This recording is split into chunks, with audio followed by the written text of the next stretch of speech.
your blood runs orange and blue. This is the pod for you. You're listening to Orange and Blue Bloods, hosted by EJ Stewart and Tommy Beer. Let's get to it, New York. Well, everything was good just about 9 hours ago as we record this episode of Orange and Blue Bloods and Audacy WFAN original. I am EJ Stewart, Tommy Beer on the podcast as well. Plenty to talk about on this show. The Knicks wrapped their road trip with what felt like a feel-good win when it happened on Tuesday night over the Portland Trail Blazers. But then some interesting comments from Mitchell Robinson on Snapchat, of all places, expressing some frustration with his role in the team. So, and somewhat hijacking a little bit, at least this conversation that's happening on Wednesday about this win. Knicks did get a really great win over the Trailblazers, a game that they were down by a bunch and came back and ended up throttling them in the second half. So we'll break down that game. We'll talk about what Mitch had to say on Snapchat about his frustration. And of course, we're in March Madness season. So we'll take a little bit of a kind of a off-road path to the end of this episode, and we'll talk a little bit about what's happening with the NCAA tournament. You know, it starts this week. We had the first 4 games starting on Tuesday, and the old big shebang starts on Thursday. So we'll give you guys some players to watch, some teams to watch. I know a lot of NBA fans, it's the first time they'll be tuning in to college basketball. A lot of Knicks fans will be first time they'll be tuning into college basketball. So we're going to give you guys a look at what you should be looking out for and some players that maybe you should be looking out for next year's NBA draft. So we'll talk about that aspect of March Madness, and we're going to do a special this week in this Knicks history. It's not necessarily going to be this week in Knicks history because we're going to kind of take the whole month of March and the whole March Madness tournament and kind of reminisce about some of the great Knicks moments from the NCAA tournament. Guys who ended up being future Knicks, who won championships, went on big runs. Some guys experienced some great heartbreak in the NCAA tournament. So when you go through the history of the Knicks and you look at some of their players, they have had an impact on college basketball. So we'll talk about that. All good stuff besides the Mitch stuff to have to talk about on today's pod. Tommy, what's up, man? How you feeling? Feeling good on this morning on the eve of March Madness. And the Knicks back on track. 2-game winning streak, 10-13 since the arrival of Josh Hart. Bench playing at an incredibly high level. It just and kind of what I led with in the newsletter this morning was when a team is greater than the whole is greater than the sum of its parts. That old cliche. Some special things can happen, and I think that's kind of what we're seeing with this Knicks team. It wasn't Randall, Brunson sideline. Barrett had a decent game, not great. Knicks off to a slow start, and the bench comes in. Led by McBride and of course Josh Hart, and really turned things around and got the Knicks an important victory, a game they probably would have lost, and almost certainly would have lost in years past. Maybe let go of the rope. Final game of a 4-game West Coast road swing. This team dug in, fought hard, gritty, gutty win, and a lot for Knicks fans to be excited about. Yeah, between all the bricks they were shooting in that first quarter and the lack of defensive intensity, it definitely looked like it was going to be a long night in Portland. But it turned out just not for the Knicks. It was a long night in Portland, but it wasn't for the Knicks. It was a long night for the home team, the Trailblazers, and one Cam Reddish, who was talking quite a lot prior to this game. So we'll talk about that as well. So again, this is Orange and Blue Bloods, a WFAN Audacy original. You can get this podcast wherever you get your podcasts, including the free Audacy app. Make sure you hit the auto download feature so you can get these episodes every time we drop. This is our second episode of this week. We drop 3 episodes a week. Make sure you check us out on YouTube as well. You can find us on the Audacy Sports channel, where you can get not just the full episodes on YouTube, but also the segments from our episodes are as well as posted on there. So make sure you check us out on YouTube. Make sure you check us out on all your download streamable services, and let's get in it. So the Knicks completed their final trip out west this season with a dominant second half performance and a win over the Trailblazers, 123-107. The Blazers led by as much as 16 points in the first half as the Knicks continue to struggle with their outside shot, which has been a bit of a story for them for much of the last 4 or 5 games. But the Knicks got a lift from the second unit, which helped them get back into the game in the first half. And then the Knicks just began to pull away in the third quarter, scoring 42 points, outscoring Portland 42-16 in the third quarter, which was just a complete annihilation there. Emmanuel quickly led the Knicks in scoring, 26 points, 10 rebounds from Quick. You don't usually see him He's a good rebound guard, but you don't see him in the double-digit numbers when it comes to rebounds. So 10 boards to go along with those 26 points. Julius Randle added 24. RJ Barrett added 22. But the story of this game really was the bench. Deuce McBride had his best game, perhaps, as a Knick, a career-high 18 points. Josh Hart, a near triple-double, 16 points, 9 rebounds, 8 assists. Isaiah Hartenstein had no points, but he had 11 rebounds. Obi Toppin pitched in 11 points. The New York Knicks bench unit outscored Portland's reserves 45-12. Again, another dominant aspect of this game was the Knicks and how their bench just really flipped the game on its head. For the Trailblazers in this one, you got 38 from Damian Lillard, who, as Knicks fans, were questioning whether or not he could still play. Not that I think that they were. You learned last night, Damian Lillard definitely could still play. He still got it. He was phenomenal in this one, but didn't get much help outside of that. Anthony Simons had 22.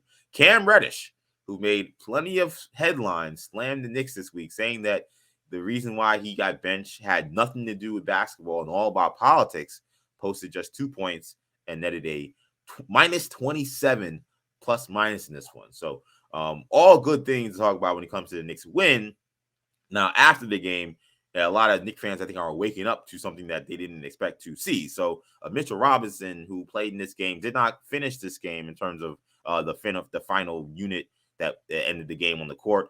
And that's kind of been a little bit of a recurring theme now that it's been Hartenstein closing games, not Mitch Robinson. Either way, Mitch Robinson took to Snapchat, app that I think most people don't even remember is still active, to express frustration about his role. He said, "Tired as F of just being out there for cardio, fam. Like, I want to play basketball to really just wasting my time and energy." And then he later posted disappearing for a while. And I guess that was his way of saying he won't be on social media, or at least on Snapchat, much longer. And then he later then tweeted this morning, "Likes the climb, but the views are great. Good night." So I don't know really what to make of the Mitchell Rob frustration and the tweets that he had on Twitter. But Mitch, I guess, is saying that he's not happy with the fact that he's not being more involved in the offense. Perhaps he feels like he should be getting more productive minutes. Before we get to the Mitch Rob stuff, let's focus on the positive here to start. With this bench mob, and I think that's fairly called a bench mob now. You know, I don't like to use that term unless you're really balling out, but this bench unit is becoming a bench mob with how they're performing. How were they able to turn the tide in this game? You know, that's an important point. Like, we need to come up with a nickname for this bench, so maybe we'll reach out to Twitter. But they're playing that well right now. I actually dug. I mean, should they just be the Hart Foundation? I mean, like the Hart Foundation. I know people think of the tag team of like Bret Hart and Jim Neidhart. Right, of course, I'm a huge wrestling fan, but like the Hart Foundation later in the '90s, like expanded like 5 or 6 people. Like, you know, like why can't they just be the Hart Foundation? Josh Hart and Isaiah Hartenstein leads them. Let's just like expand it beyond just the tag team of Hart and Josh Hart. And just say, hey, the whole bench mob is the Hart Foundation. They play with a lot of heart. They played with a lot of heart last night. It makes a lot of sense for a lot of reasons. We'll reach out to the creative folks on Knicks Twitter and see what they have to say. But yeah, you know, I kind of dug into the numbers this morning. 13 games since Josh Hart's arrival. Knicks 10-3 in those contests. New York's bench has posted a league-leading net rating of plus 8.4. Only one other team in the NBA, their second unit is north of plus 3.7. Knicks have outscored their opponents by 81 points in 228 bench minutes. And as you mentioned, the kind of the linchpins of that bench unit, obviously Josh Hart since he arrived, and also Isaiah Hartenstein. NBA leaders in plus minus over the last 5 weeks, over this 13-game stretch. Isaiah Hartenstein plus 146, Josh Hart plus 144, Drew Holiday plus 121. The NBA leaders, not just on their team, not just in the Eastern Conference, not just among starters and/or reserves, of all NBA players dating back to the trade deadline, Isaiah Hartenstein and Josh Hart have the highest individual plus minus, and obviously that speaks to you know where the where the Knicks are, how well the Knicks bench has been playing, and then the best player off the bench, could be Hart, but you know the player enjoying his career game last night was Deuce McBride, somebody we've called for for extended minutes for dating back to the first episodes of this pod. Season turned around once the 9-man rotation. Tibbs shifted from the veterans, the Fourniers and Roses and Cam Reddishes, and went to the 9-man rotation of which included Deuce McBride, which surprised some people. But there's no surprise. It shouldn't be shocking that that he was a key contributor, given how well they played. In terms of his individual net rating, it's plus 7.8. That's second on the team, behind only Josh Hart. So among players that have been here since the start of the season, Deuce is number one in terms of per 48 minutes.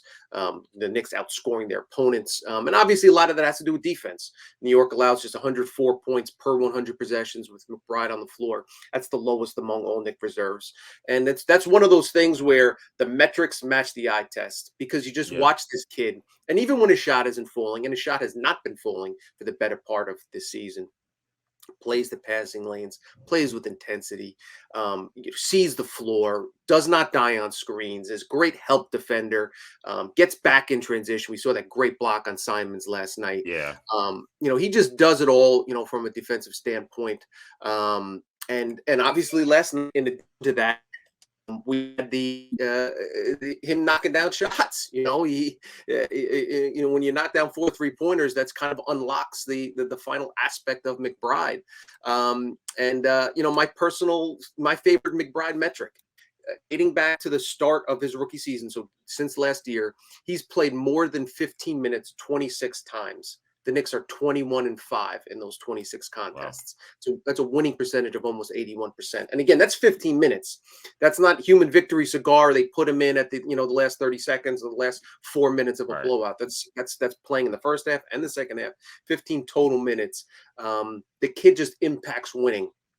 And those are the type of players that establish themselves as rotation players. And so we put in full. We saw it manifest itself. When one guy doesn't have a great night, another guy steps up.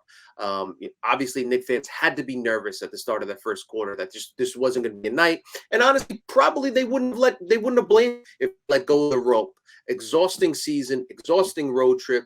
Guys playing a ton of minutes. No Jalen Brunson. Team comes out flat. And what happens? Josh Hart and McBride and Hartenstein and Obi played well. They refused to let the Knicks lose. Knicks win an important game. Now at 4 days off to get rested, to get healthy. Here they are, 71 games into the season, 11 games over 500. I didn't think we'd be here. So impressive to watch. Yeah, really impressive. And talking about the play of Deuce McBride, to me, it felt like that game just shifted on that block.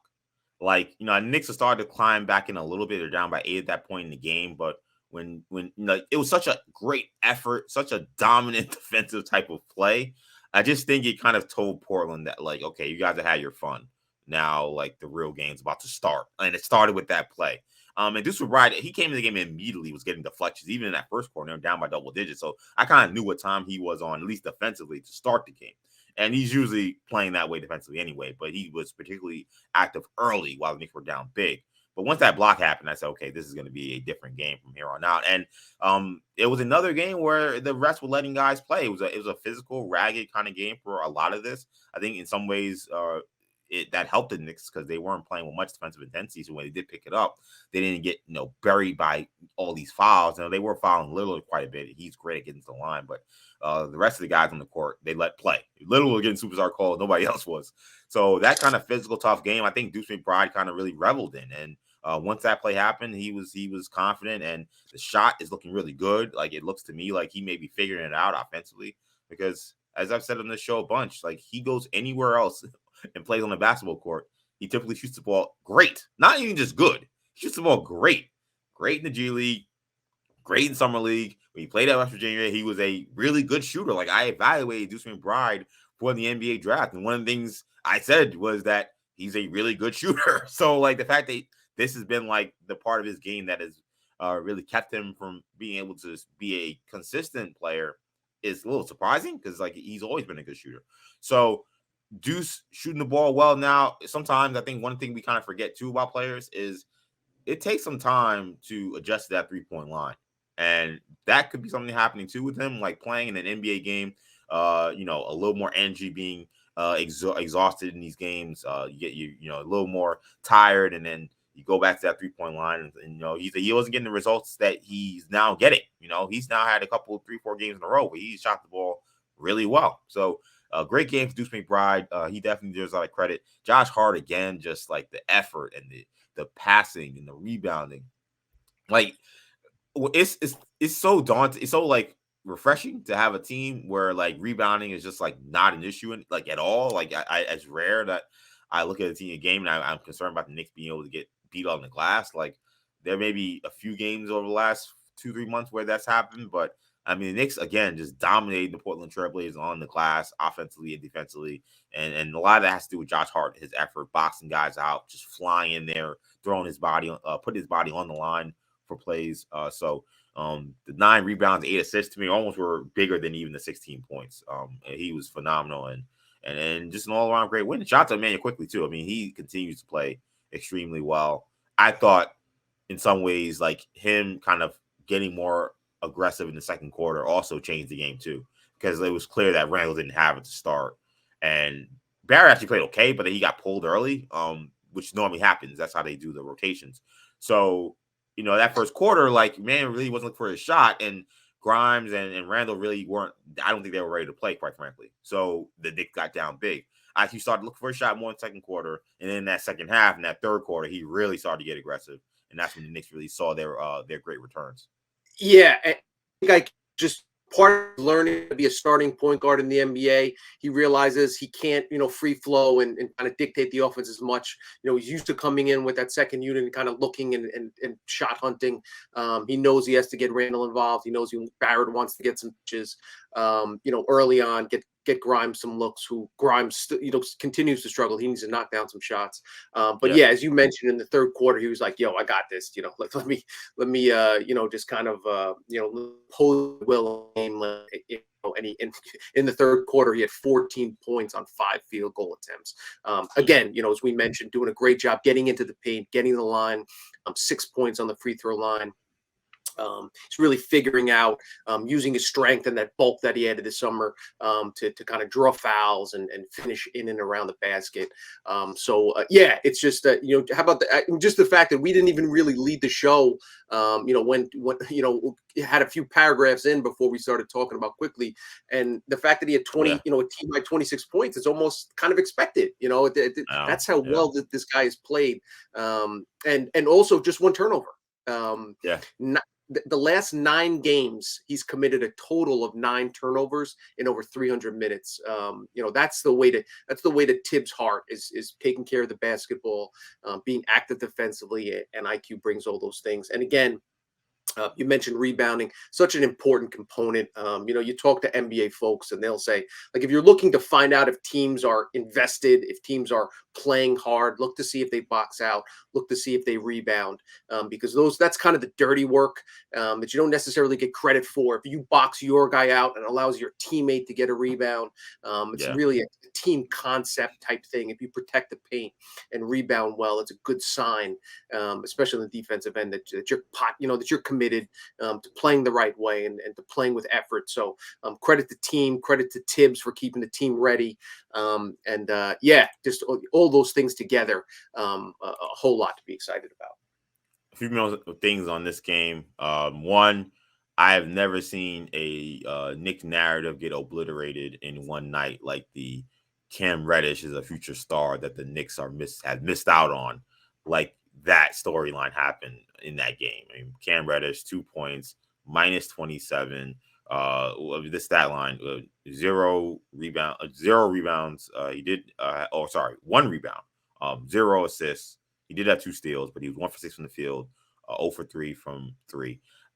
To me, I feel like now there will always be a segment of fans that will continue a narrative just to continue a narrative. But I feel like I think the vast majority of fans, like that narrative is just like dead at this point. I mean, to have like Deuce and Hart have a game that dominant in a game where Cam Reddish was a game worse, minus 27, a game in which he just looked lost. I don't know how this can even be a thing that we talk about anymore.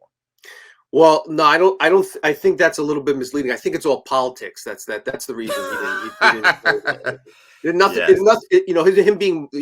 The Blazers being outscored by 27 points with him on the floor actually had nothing to do with basketball. It was just, it was because Tibbs doesn't like him. Yeah, and Yeah. Leon Rose is cranky. Yeah, no, listen, I think listen, I don't want to, use pejorative terms, but anybody, with some basketball sense realize that the acquisition of Hart and getting rid of Reddish was such an incredible upgrade for the Knicks, team as a whole, and just the way. And listen, the proof's in the pudding. I mentioned the numbers, how well the Knicks have played, and again, it just kind of goes back to the pod when we talked on Monday about guys just embracing their role, and Yeah.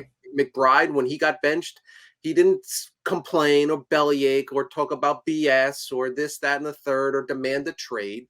He just, accepted and embraced, his knowledge, which player is more prepared, certainly at this stage of his career, an established winner, a veteran. It gives the team a better chance to win. So I'm going to stay ready. Obviously, you don't anticipate Jalen Brunson getting hurt, but when Jalen Brunson got dinged up, he stepped in, and stepped up. The whole, stay ready so you don't have to get ready thing. And that's the opposite of what we've seen from Reddish. Again, Reddish is more talented than Deuce McBride. He's a higher pedigree. He's going to argue. I think he was the top rated player in his class, right? Or him and Zion and RJ. He was in top 3. Yeah. We're right there with each other. And sometimes it's hard for guys to accept that role. So I hope Reddish, he's going to get another chance. He's going to be a free agent, whether it's in Portland or another situation. Hopefully he kind of, uses this as a growing, as a learning opportunity. But that's some other team's issue right now. The Knicks have to be very happy with the decision they've made and kind of the construction of this roster going forward. Yeah, I mean, look, I wish Cam well. Like, I hope that he figures it out, whether it's in Portland or somewhere else. But it's just this is not. It's really nothing to do with him. It's this. In some ways, I think a lot of his supporters have actually kind of set him up to fail because they prop him up as this like unbelievable guy that once he plays, like everybody will see. And it's like, I know he talked about playing in New York, feeling like he had to make every shot, in part because of the fact that he could get yanked at any moment from Tibbs. I kind of feel like he plays with Portland or any other team, I'm like, yo, if he plays, he better do something. Because, like, the way his fans talk about him on the internet, like, you think that he's the next Tracy McGrady, So I think that this is a big moment. I think that it maybe got to him. And that's why he played so poorly. And I'm looking on Twitter and I'm seeing Blazer fans saying, where's Shaedon Sharpe? Why isn't he playing? And I'm like, well, he's not playing because you're playing Cam Reddish. So I don't know what you want me to say. All I heard was that this was the guy that had to get minutes, and yes, he goes to another team, and now other young promising players aren't getting minutes because they got to see what they have in Cam Reddish. So Knicks win this one, 123-107. Any concern about the Mitchell Robinson comments? Like, we've seen this from him before a lot last season, but that was almost more understandable because the team was so bad. Like, the Knicks have had a really great season. They've had a really great post all-star game stretch here, and they ended the West Coast trip on 2 straight wins. Now you have Mitch going to Snapchat to talk about how he's just getting cardio, he's not getting involved. I mean, any concern about him expressing his concerns there? Not yet, because as you mentioned, somebody had posted in reply a Snapchat he sent last year. One thing I learned after every game, literally running for cardio and playing help defense. Let's get it, LOL. That was a Snapchat from last year. Yeah. Had he included an LOL in this, people probably wouldn't be making such a big deal of it. Listen, should he have? First and foremost, should the Knicks involve him in the offense more? Absolutely, they should. Yeah. Not just to keep him happy, and because he's been a solid contributor, especially on the offensive glass, on the defensive end. He's been an important part of their success. But because it helps the team win. Again, you have a lob threat that can take the top off of defense, gives you more space. It makes guys, help defenders, more hesitant to leave.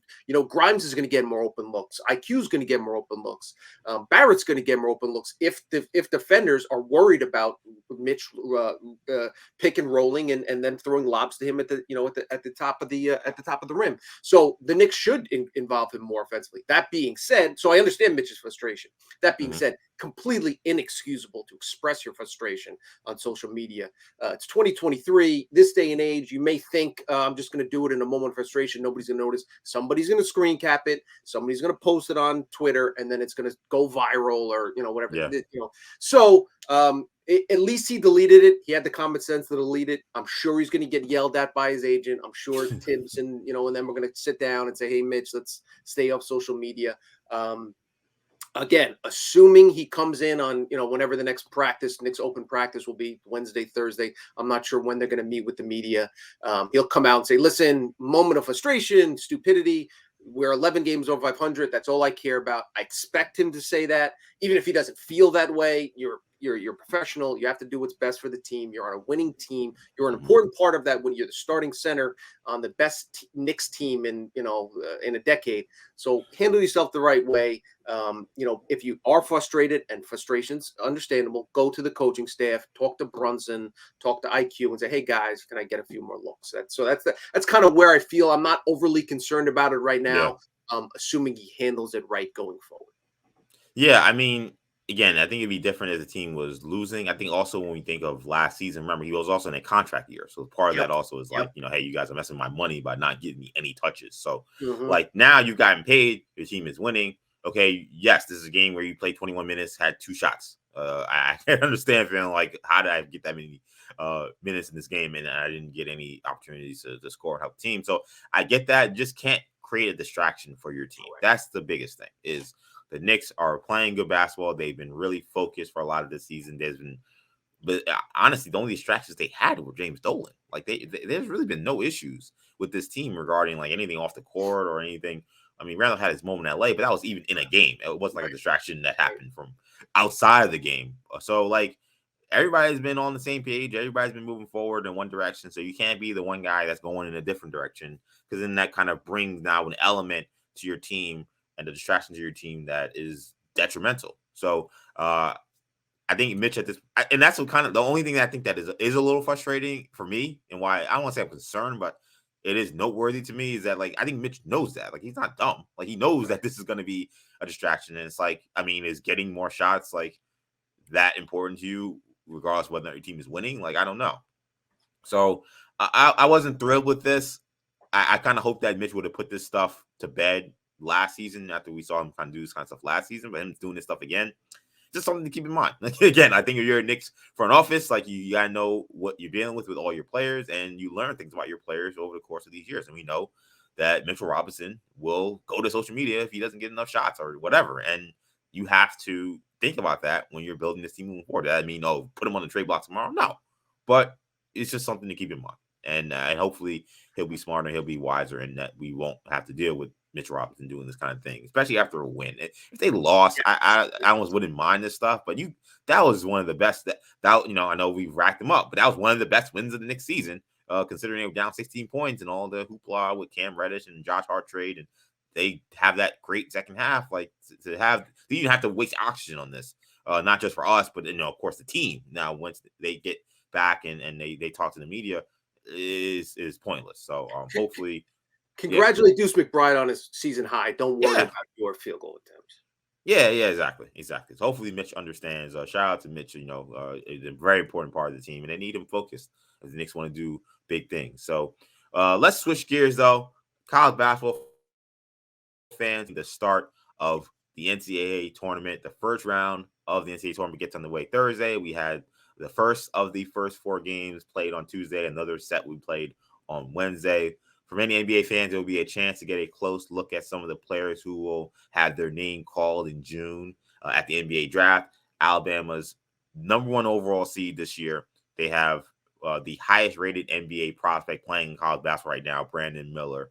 There's been a lot of controversy surrounding this team and Brandon Miller, because it was revealed in court documents that he returned a gun to a teammate that then is alleged to have used the gun in a killing of a 23-year-old mother, Jamia Harris, and how Alabama has handled that situation. Some of the dismissive commentary from the head coach, Nato, some of the antics from Brandon Miller, and I use antics, maybe that's not the right word, but he had an intro where he did a pat down and it seemed disingenuous, or at least heartless in that sense, considering there was someone killed through a gun violence in part due to some of his actions. So a lot of controversy surrounding the Alabama team, but they are a stacked team, and Brandon Miller, for the basketball player, is the real deal. So they're going to be a lot to handle in this tournament. They won the SEC tournament this past weekend. Other #1 seeds includes Houston, Kansas, and Purdue.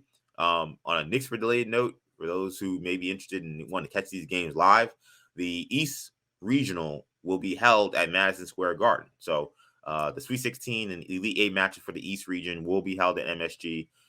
They just recently got back into the rotation of NCAA tournament games. So this is the first time in a while that they've done this. They did it maybe about 4 or 5 years ago, and that was the first time in like 60 years that there were NCAA tournament games at Madison Square Garden. So the Big East tournament wasn't enough for you. You'll get more of your Madison Square Garden college basketball fill this week with this tournament. Now I know, look, I do a lot of NBA draft coverage, a lot of NBA draft stuff, so I've been familiar with a lot of these players. I'm not sure how much Tommy has been tuned in. How are you feeling about this NCAA tournament? Are you excited? Are there players you're interested in seeing? Like, well, how do you feel coming in?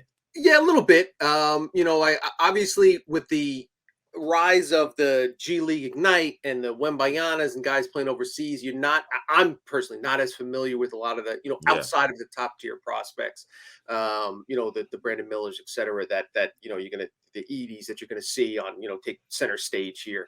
I'm looking forward to keep an eye on them. You mentioned just the East at the Garden. If Duke advances that far, that could be a home game for the Dukies. Yeah. Also, Kentucky could be playing with Jacob Toppin, the younger brother of Obi Toppin, some for Knicks fans to keep an eye on. Yeah. But yeah, so I'm going to lean on you more. A couple quick questions before we get into kind of the big picture. UConn Iona. First round matchup. UConn was one of the teams I really thought actually on the 4 seed one of the teams that I thought had a real chance to make a deep run here, potentially even win it all. And we should note this year is as wide open as any year that we can imagine. There's no really clear cut favorite.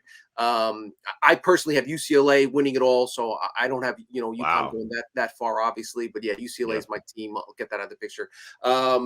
Playing Iona, the 13 seed. First and foremost, as a Johnny's fan, your thoughts on Rick Pitino potentially ending up at St. John's, and kind of relatedly, does Iona losing or winning increase the chances of him ending up at St. John's?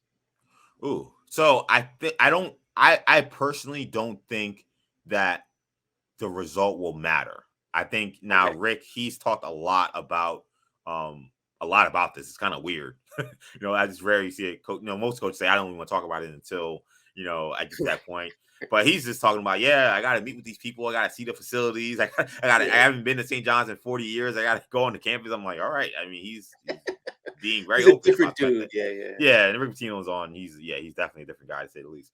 So I don't know if a result will matter per se. I think that in many ways, it's going to come down to flat out, does St. John's have the money? And even beyond the money for Rick, I think it's also going to be, do they have the money to really build a correct basketball program? Because that's been the big deal with St. John's. I mean, they play at Carnesecca Arena for the majority of their home games, and it's just not a college basketball facility that should be held for a Power 5 program. Like, it's fine. It's great. Like the high school tournament, the Catholic high school leagues, they play their playoffs games there. The championship was just last weekend, and it's perfect for that kind of venue. It's just not perfect for a Big East tournament team. It doesn't make sense. And St. John's is, kind of descent into irrelevancy, kind of removed some of their relationship with Madison Square Garden. They used to play a lot of their games at Madison Square Garden. Now it's about maybe 4 games a year at MSG. So it's not quite the same. So I think Rick, he wants to say, hey, are you guys going to, pay me, 1, but 2, are you going to put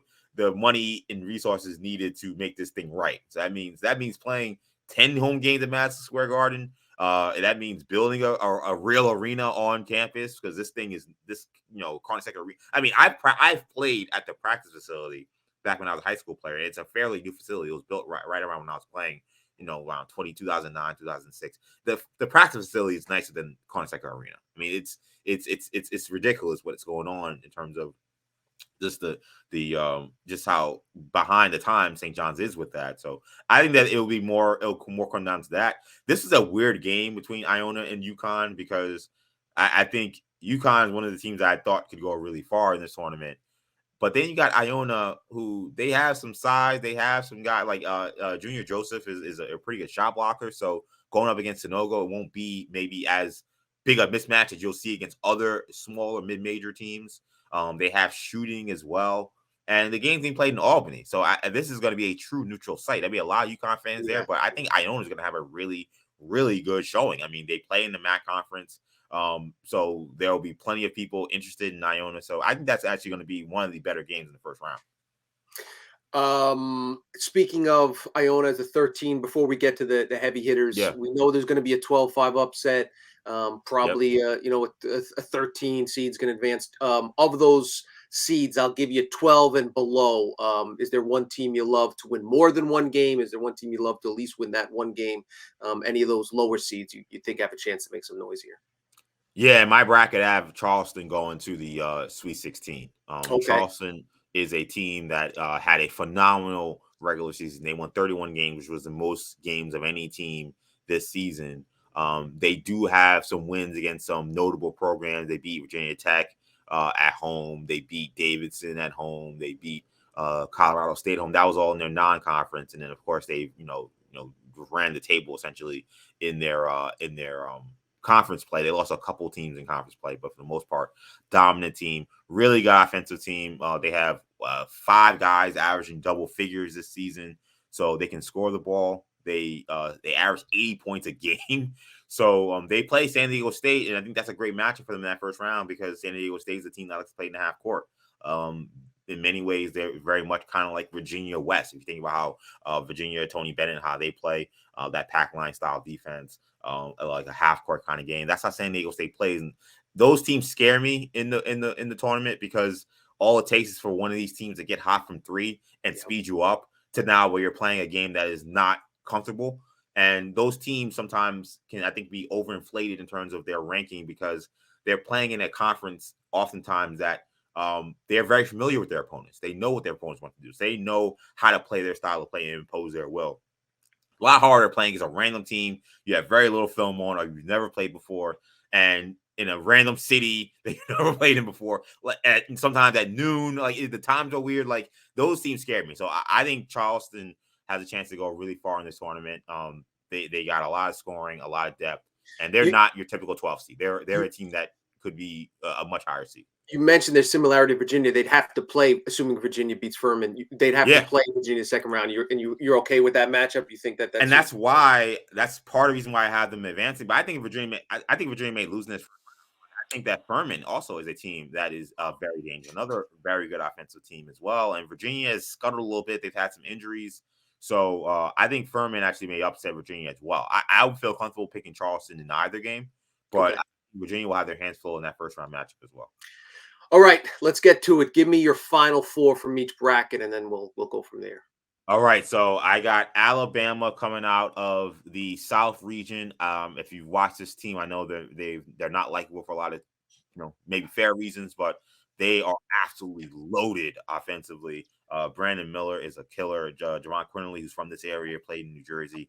Also really seems to be getting back into form. He got back in the starting lineup in the SEC tournament. He's a starting point guard. He's a phenomenal guard as well. So I got Alabama. Real quick, region. Yeah. Real quick before you move on from Alabama, some talk I've seen people talking about Brandon Miller moving past Scoot Henderson to number 2. Is that a reasonable possibility in your opinion?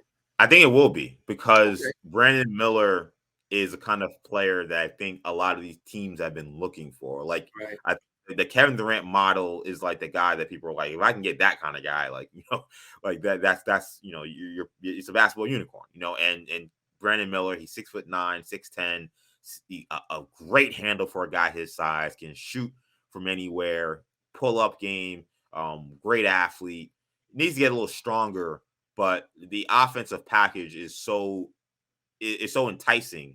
And Scoot, while being a really impressive prospect, not necessarily being impressive regarding like his physical frame. He's very strong, but he's only 6'2". So he's not a guy who you're looking at and say, okay, he's going to be able to tower over most point guards. And there, quite frankly, other point guards who are even bigger than him. Amen Thompson, who's a 6'7" point guard playing for overtime elite. I can see a team or multiple teams looking at the frame, the bag that Miller has and saying, I can't pass that up for a 6'2" point guard. I can see it. Now, would I do it? I wouldn't do it right now. I have character concerns. I don't like what happened with that gun thing. And I think Brandon Miller could be a little bit. I think sometimes he get a little bit. He's young, but he could be a little, shot, tunnel vision where he's just only looking for his own shot. I like to see him, play within a team where he's not the number one option. He can just shoot whenever he wants. So I have not major concerns, but some concerns with him that I wouldn't take him at 2. But yes, some people will definitely have him as their second guy. I couldn't help but thinking if the John Moran situation might impact Brandon Miller even, when teams start to discuss the importance of character and the situation with the gun involved. All right, moving on. Your other 3 Final Four clubs.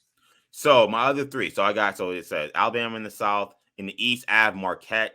A little nervous about this one because I don't like to overrate the conference tournaments, and the Big East in this new form has not really done much in the tournament. But I think Marquette's different. One, because they have excellent guard play. Their starting guard Kolek is, I think he averaged about 7 assists this season. He's had a great season. He had a great Big East tournament. They have shooting. They have size. They're a really good team. So I have Marquette coming out of that East region, and they're very familiar playing at Madison Square Garden. They've had a dominant run through the Big East tournament, so they'll be comfortable there. In the Midwest, I'm going with Texas. Also 2 great guards with Carr and Tyrese Hunter. Size with Daisu and some of the guys they got there. So I have Texas coming out of that region. And in the West, I got Kansas. So a little bit chalky, a little more chalky than I normally go.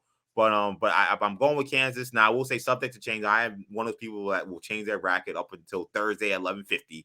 But for now, I'm going with Kansas because I like the guard play. Wilson is one of the best college basketball players in the country. And you talk about NBA draft prospect Grady Dick, a guy who definitely could be hearing his name in the lottery. They got great shooting with him. So Kansas, a complete team. I have them, and hopefully Bill Self shout him. Hopefully he's doing well. I know he's in the hospital. Assuming he's able to coach, I think that they'll be ready to go. But they do have the accomplished backup coach in Norm Roberts too. So Norm Roberts, right? Yeah, they have plenty of experience on the bench.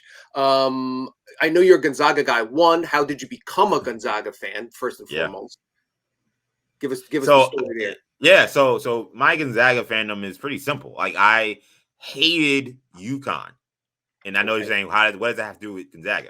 So I hated UConn, because I was a St. John's fan growing up, and I'm still a St. John's fan. But I'm also a huge Gonzaga fan, and I hated UConn. And 1999, this is like the height of the UConn St. John's rivalry. They're both playing in Big East major games, top 10 teams. St. John's went to the Elite 8. UConn ended up winning that championship. And Gonzaga went on their magical run in 99, their first run to the Elite 8 and their first kind of arrival to the national scene as a 10 seed. And they beat Florida in the Sweet 16, and they had a matchup against UConn.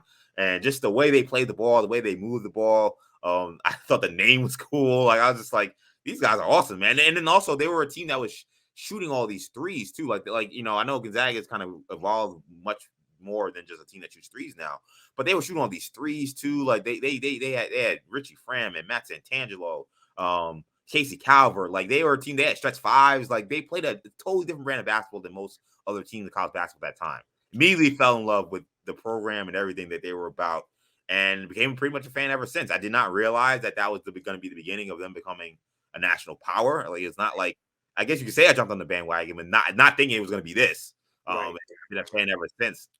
So I'm hoping. I've never seen Gonzaga in person. They've only come out to the Garden a couple of times. I'm hoping to see them next time they come out to the East Coast. Of the 4 Final Four teams, what's your most confident team that you're going to advance to the Final Four, and your least level of confidence in of those 4 clubs you picked? I think the most, I would say Alabama. I think Alabama, and part of it is because I think they're really, really good, but I also think that Alabama got a really good break with this bracket. Because again, whenever I see a number 1 seed, the first thing I run to is that 4 or 5 seeds. Who are those teams that they could be seeing in Sweet 16? I think that they would watch San Diego State or Virginia. I don't think that those teams would give them much of a game. So then I say, okay, so they're going to that. And I say, okay, what's the bottom half? Who are the teams there? Baylor, Keontae George has been dealing. He's another guy who could be an NBA, a high NBA draft pick, a top 10 guy. He dealt with an ankle injury towards the end of the season. Baylor has experience, but they've had guys in and out of the lineup all season. They don't necessarily have the same kind of veteran tact that we've seen from them in previous years, where you kind of feel like they can kind of just win any game just through guts and guile and just being there. A lot of these guys are now, guys who were bench guys who are now the guys for them. So I like Baylor. I don't know if I like them enough to beat Alabama. Arizona's a really good team.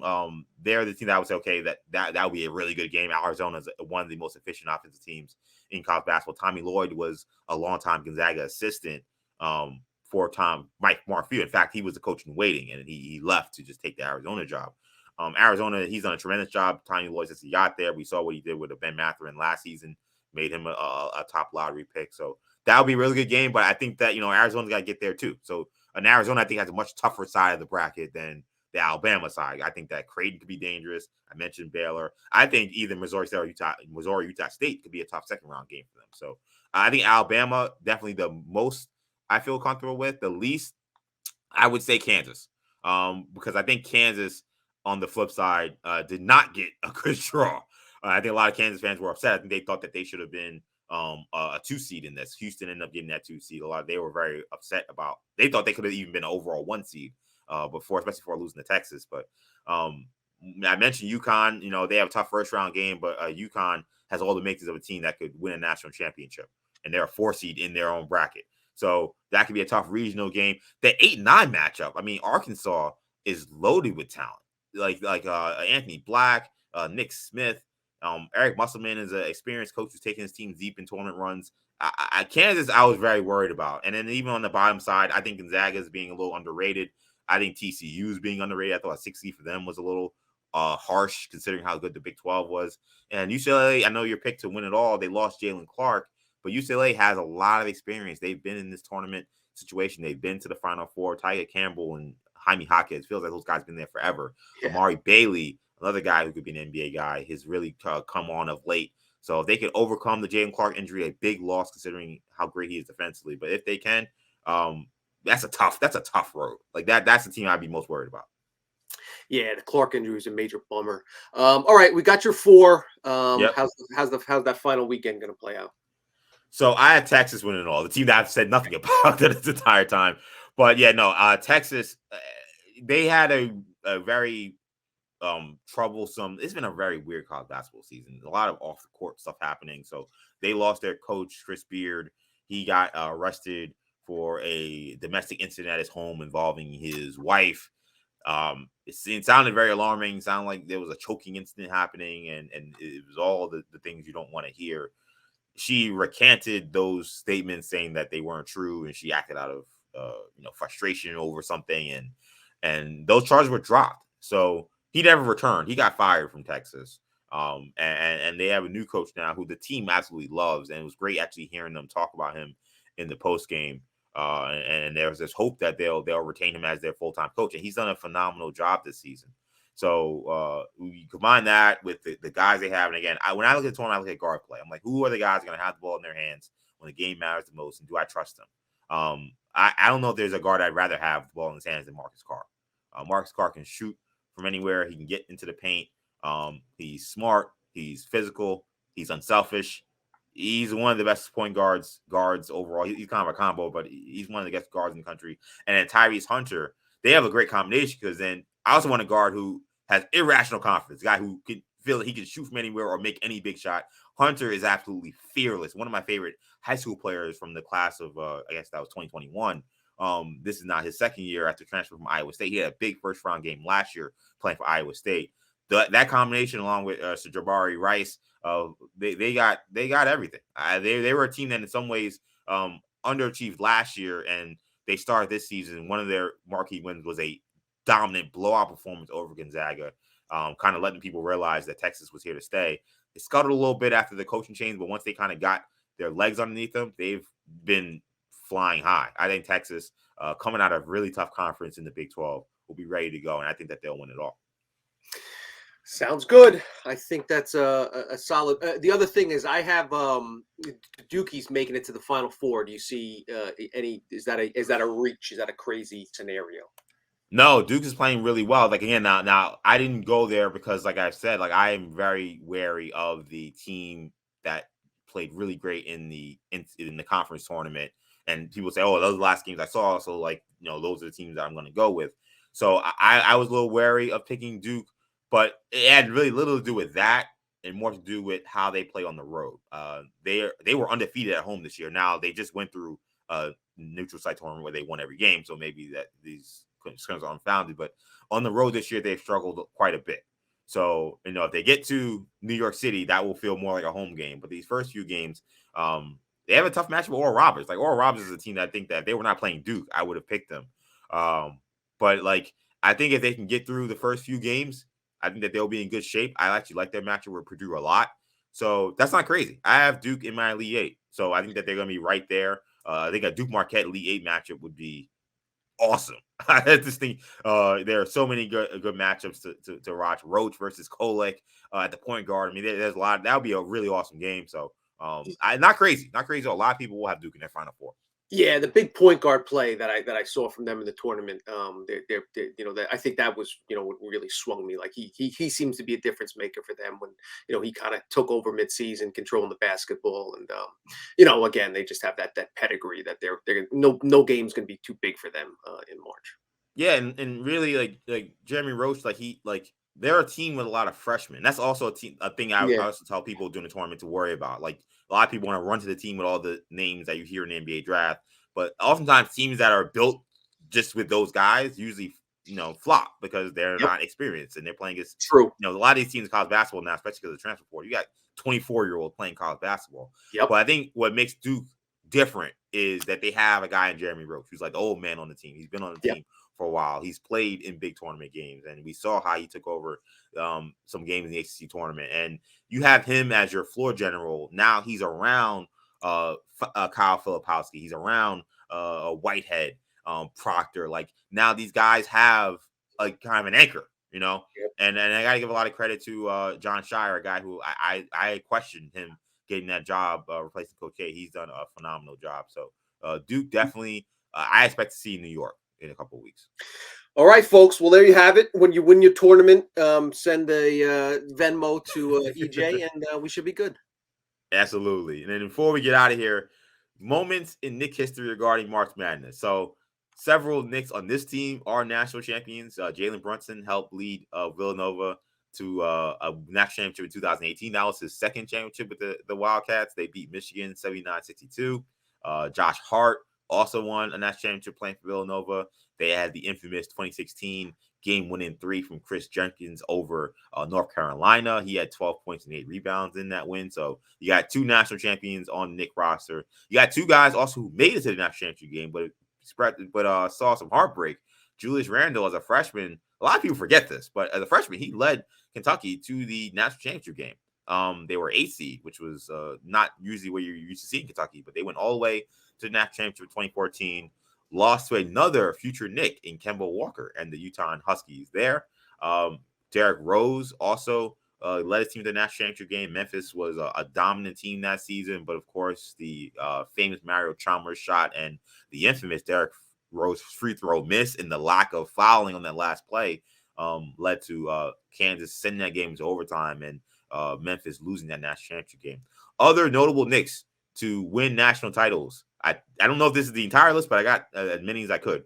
Carmelo Anthony, of course, in 2003 with Syracuse. Patrick Ewing with Georgetown. Henry Bibby, one of the only guys to have an NCAA and NBA championship. Raymond Felton, Corey Brewer, and Jerry Lucas, another guy with the NBA and NCAA championship. And by the way, we mentioned coaches. We talked about Rick Pitino and Larry Brown, both former Knicks coaches, also national championship college basketball coaches. Of those memories, any quickly favorite memories from March Madness from future Knicks or former Knicks or however you look at it? Not necessarily Knick related. I'll just mention that one of my first watching game memories was my dad waking me up at like midnight one night. I must have been 7, 8 years old, something like that. My dad went to Archbishop Lloyd High School. Yes. Was a big Kenny Anderson fan. So when Kenny went to Georgia Tech that one season, Brian Oliver, Dennis Scott, Lethal Weapon 3, we were invested in that club. So I fell asleep. I think they were playing like a 10:30 game, but he woke me up and we watched like the second half. So that's something that I've always enjoyed and something I hope to do with my little guy at some point. Oh yeah. I have plenty of memories of my dad watching March Madness games. It's college basketball. We have a family bracket pool every year, and it's a big deal if you win in our family. So I love March Madness. It definitely reminds me of home and reminds me of family when I think about it.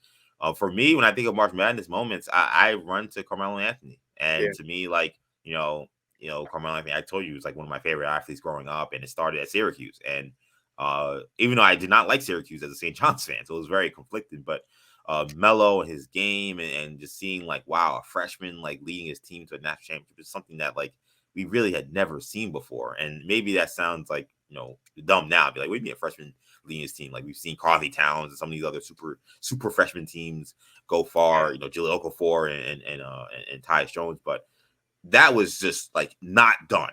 Like seeing a freshman player at a time where so many guys also were going to the NBA. Like Carmelo's a guy that could have went to the NBA straight out of high school. He's decided to go to Syracuse, and now he's playing in a college basketball that was much different than now. You didn't have a lot of one and done guys. It was just the high school guys going to the NBA, and anybody else that's playing college basketball were guys that were there for 3-4 years. So to see a freshman go to Syracuse, play in the Big East, take his team all the way to the national championship, win a national championship, playing on a bad back. He's got tape up his back because of how messed up he was. That was a really, really memorable run. I think a lot of people who love Carmelo Anthony, they think about that Syracuse run and how it began. And for a lot of New York Knicks fans, a lot of Knicks fans are Syracuse fans as well.